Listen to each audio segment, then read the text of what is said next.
Welcome to Mindful Monday. Today's topic is, when does financial advice become couples therapy? I had just finished giving a talk on the psychology of money to a group of financial professionals, and one particular participant waited in line to speak to me afterwards. The person before him took quite a while, so I figured whatever he had to tell me must be pretty important. With a passionate look in his eye, he approached me and said, "I don't think any of this emotional stuff about money is my job. I am not a psychology professional, and I don't want to pretend to be one. In fact, I think I'm asking for liability problems if I start bringing up things I don't know about. I'm bound to get myself in trouble and maybe make it worse for them. Clients come to me for investment advice. That's what I'm good at. That's what I'll give them. End of story." Well, if you work with money, and especially couples, long enough, emotional issues come up. Many financial advisors tread lightly with or even avoid confronting emotions behind clients' spending, investing, and sharing decisions.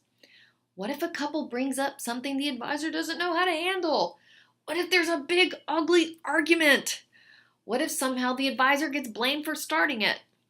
How does a quantitatively skilled financial professional understand when they are being helpful and when they might be causing harm? The best thing I've learned to do is simply help with awareness. There are two possible outcomes from it. One, the awareness and talking out loud with a third party helps the couple come to their own compromise and resolution.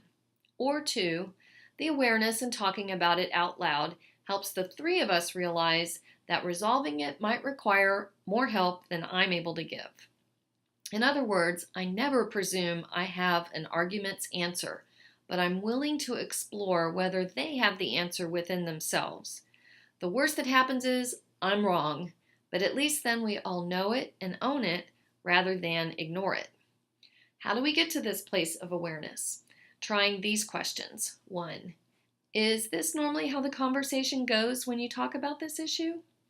Number 2, how does it normally end up? Number 3, what have you considered doing about it? And number 4, if necessary, it sounds like this might be a place where you're stuck and could use some outside help to work through it. How would you feel about doing more work on it with a counselor? With 2 clients in the room, the importance of bringing up these issues is more than doubled. If a couple is handling money disagreements in an unhealthy way, studies show the relationship itself is at great risk. And breakups and divorces cause way bigger money problems than the typical argument subject.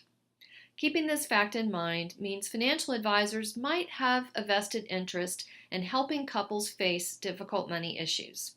Focusing only on the numbers may seem easier, but in the long run, the story for all 3 people might not end nearly as well. That's Mindful Monday. I'm Holly Thomas. Have a great week.